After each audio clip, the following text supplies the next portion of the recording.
suite à l'absence de consensus sur la désignation du Burkina Faso pour assurer la présidence tournante du Conseil conformément aux dispositions du traité de l'Union monétaire ouest-africaine UEMOA.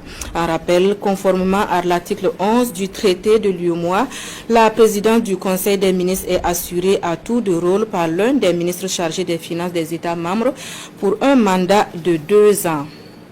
Pourquoi le Burkina Faso fait face à l'opposition pour la présidence de l'UEMOA? Bienvenue sur notre chaîne. Aujourd'hui, nous mettons en lumière une situation complexe étendue au sein de l'Union monétaire ouest-africaine.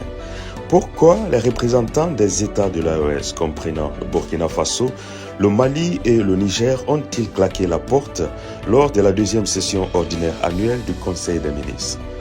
Le 11 juillet 2025, à Lomé, la désignation de Burkina Faso pour présider le Conseil des ministres a provoqué un clash entre ses pairs.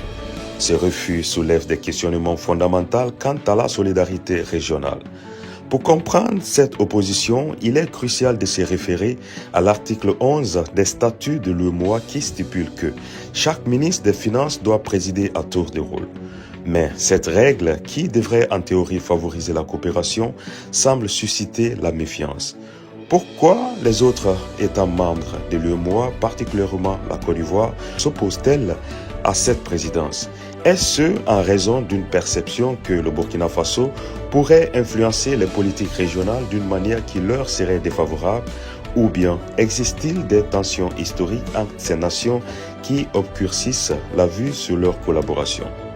Les relations entre ces pays sont teintées de compétition, de rivalités politiques et d'incertitudes économiques. Le passé récent de Burkina Faso, marqué par des défis sociopolitiques, joue-t-il un rôle dans cette dynamique? Le refus de donner la présidence au Burkina Faso pourrait-il avoir des répercussions sur l'unité et la cohésion économique de la région? Quelle serait la position des autres États membres face à cette fracture? Restez avec nous pour plonger dans cette analyse approfondie où nous explorons les divers points de vue des économistes, des politologues et vos témoignages sur ce que cela signifie pour l'avenir de la coopération en Afrique de l'Ouest. Ce qu'on peut craindre, c'est une crise profonde au sein de l'UEMOA. Crise parce que déjà, il y aura même un problème de légitimité des décisions qui seront en tout cas issus de ces réunions techniques au sein de l'institution. Deuxièmement, ça peut même provoquer la fuite même des partenaires techniques et financiers et ça va limiter la participation du Burkina Faso, du Mali, du Niger à des décisions importantes. Les pays de l'AES, notamment le Burkina, sont des pays qui ont compris la voie à suivre, celle du souverainisme politique, économique, monétaire. Pour le bonheur des populations effectivement de l'AES et notamment du Burkina Faso, Alassane Ouattara, qui est un homme lige du système france-africain, ne peut pas ne pas nuire effectivement au Burkina Faso.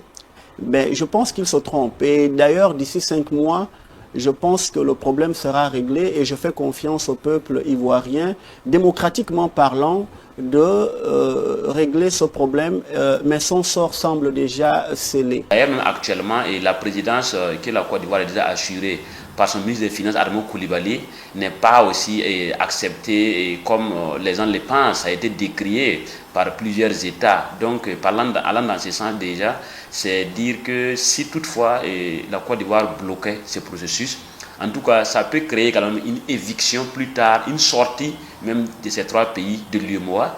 Et ça sera même la fin même de l'intégration sous-régionale entre ces pays. Et ça va briser certains éléments des relations bilatérales et multilatérales.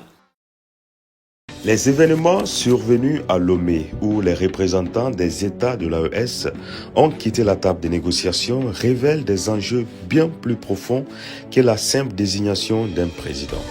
Cette situation met en lumière les fractures existantes entre les pays membres.